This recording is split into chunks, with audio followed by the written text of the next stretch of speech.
with men being able to seek therapy, go to individual professionals like yourselves, I tend to find, in my experience, and I've been like this at one point as well, you have this sense of pride and ego, where it's like, I don't need the help, I can do it myself. And I had to go through a period of self-reflection and just kind of humility and understanding that, we're always a student to the game of life. And having that understanding, that in itself allows me to put myself in a position where I'm more than happy to seek support from other people. Because there's always going to be someone in this world that knows more than me or has a better level of understanding or experience than myself as well. But back to men now, how can men put themselves in a position where they remove their ego and they're removing their pride to now say, okay, let me seek support? Yeah. It's really difficult. It's a difficult situation. However, I think the rewards are massive. So how can men do that? So sublimate their ego and their pride.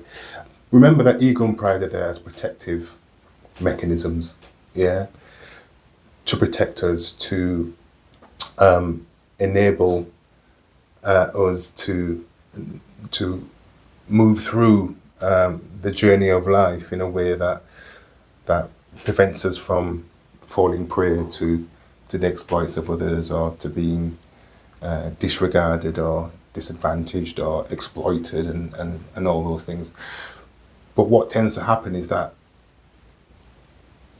in doing so, we develop a crust, that gets thicker and thicker, that can become more egoistic and prideful, and we then lose track of the true essence of who we are and our own vulnerabilities, and the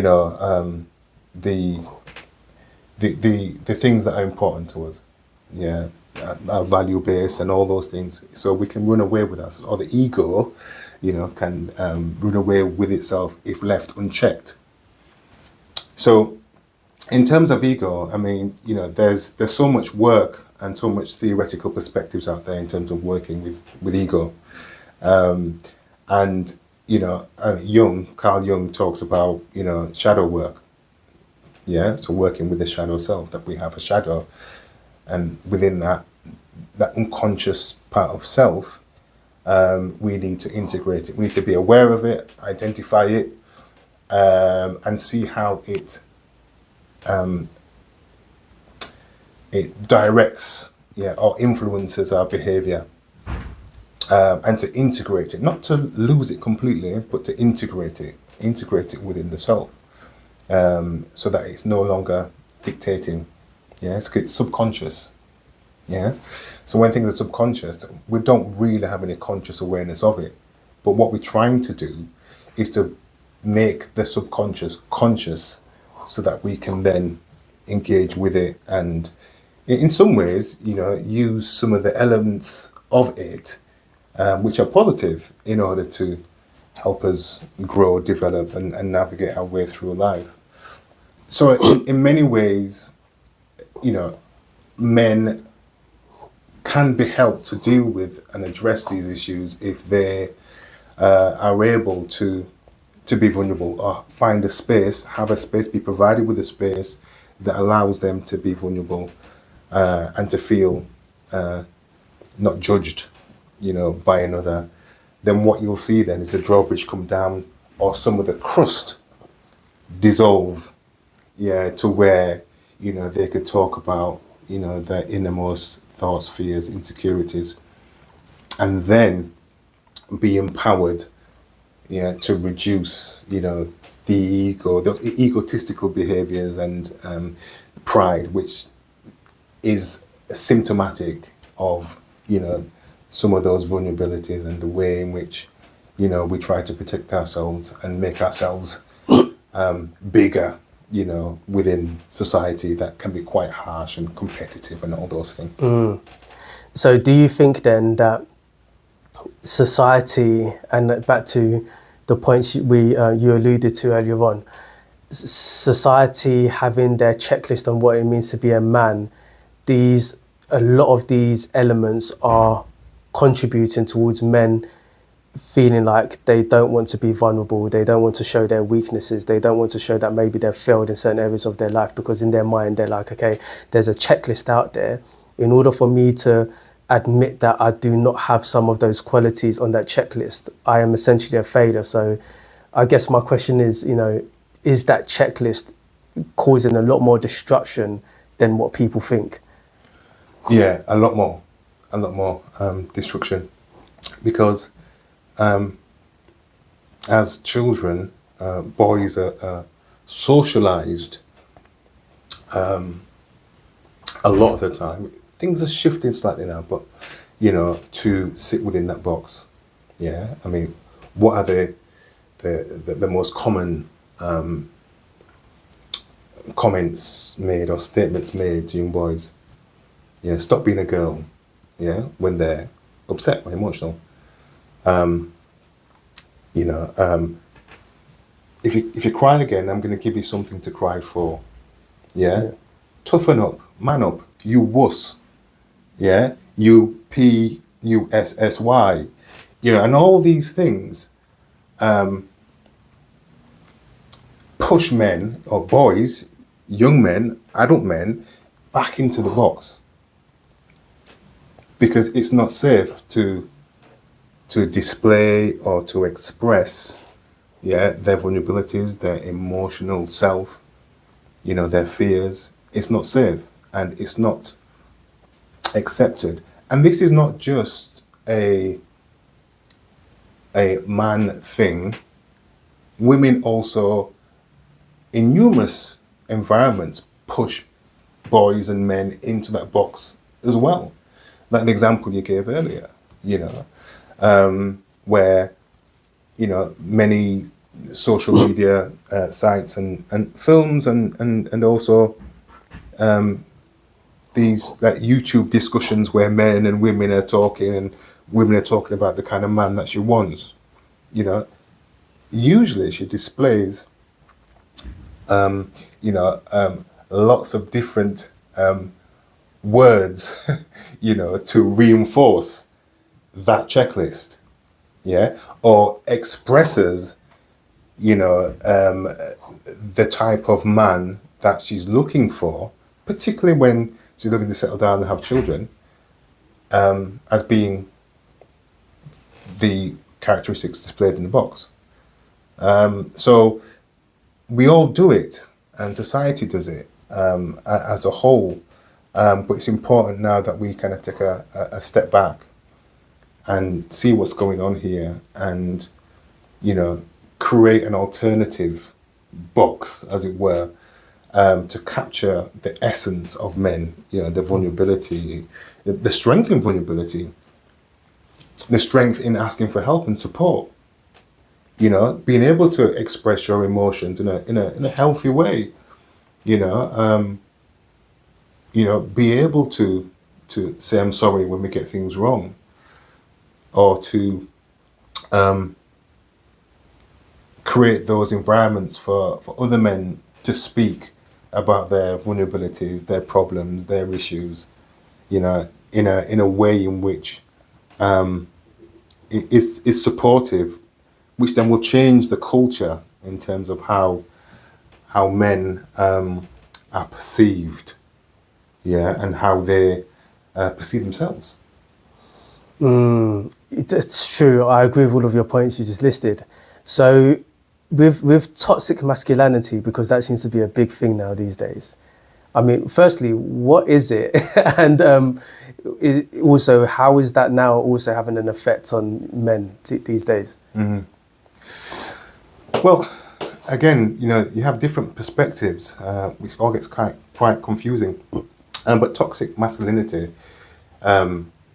speaks to men being hyper masculine in their either appearance or their behavior. But the toxic element of it is the destructive part of it. Yeah, it's poisonous.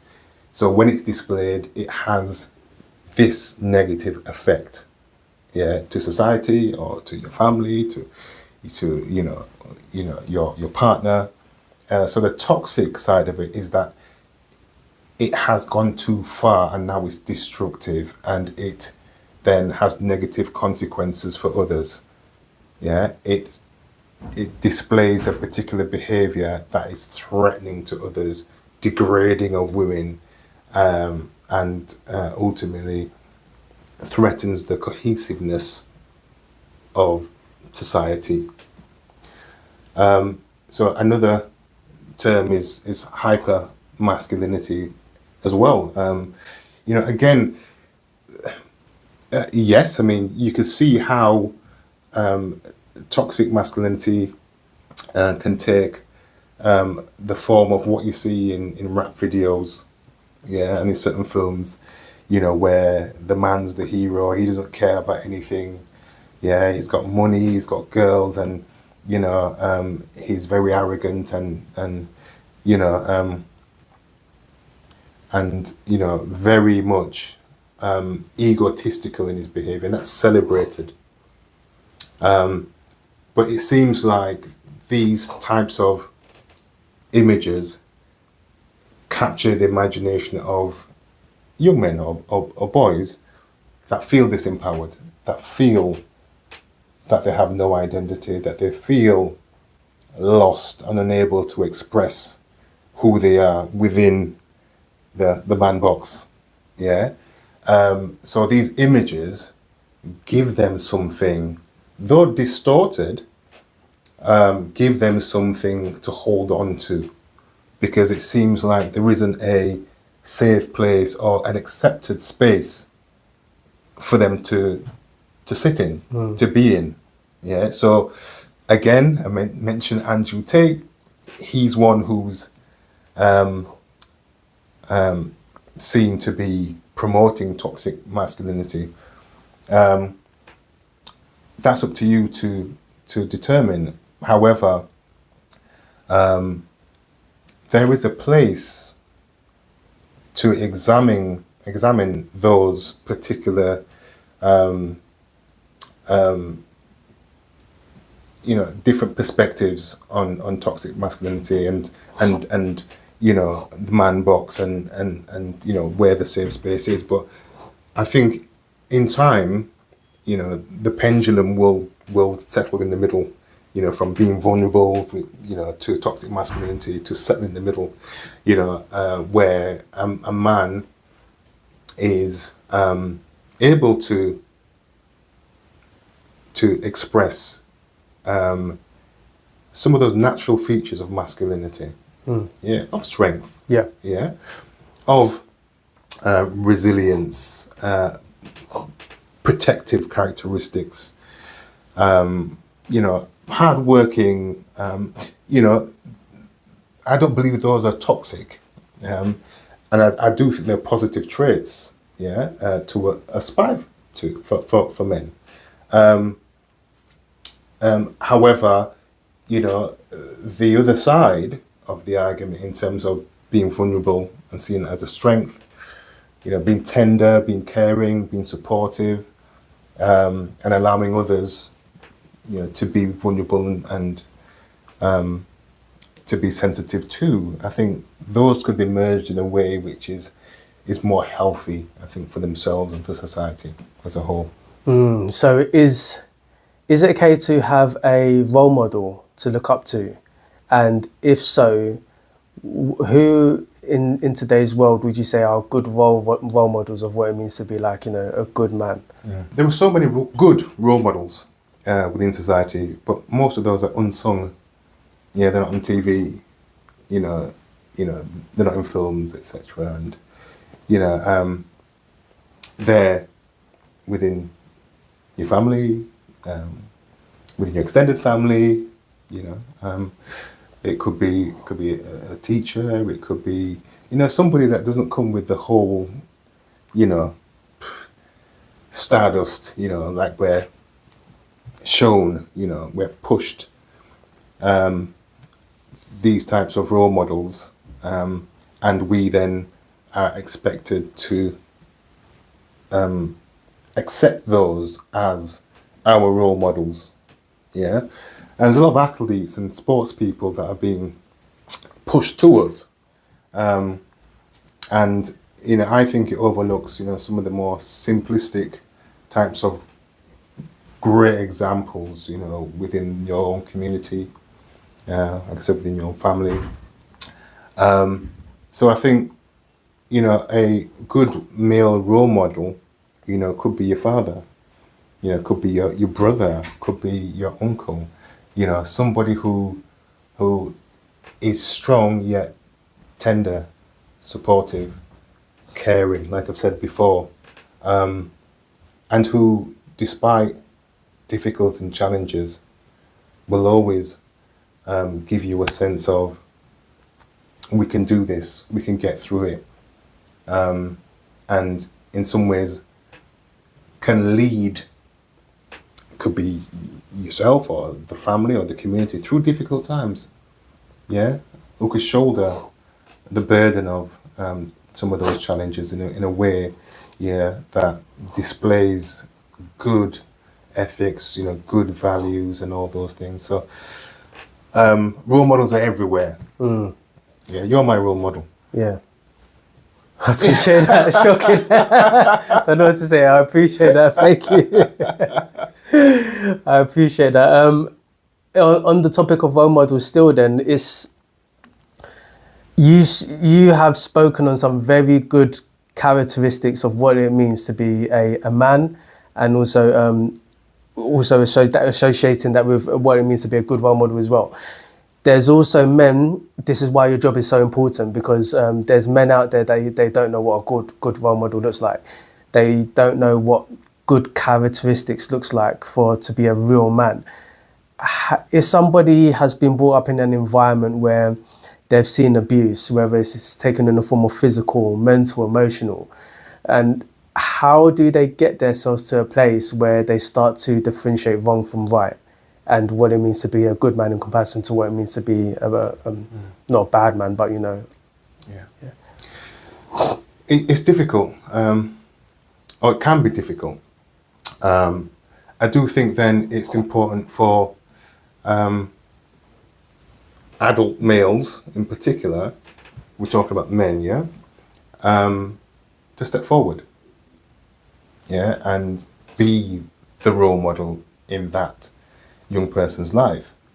So I think the responsibility is on us, as men, to identify the people, the young people, the males within our sphere of influence, and make attempts to engage, to connect, to support, to mentor, to encourage, to sit with, to listen to, to gain that influence. There's something called pro-social modelling, which is quite big in terms of criminal justice and also in terms of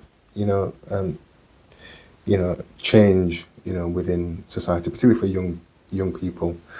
And pro-social modelling means that the adults who are in the young people's lives have a responsibility to model positive behaviours.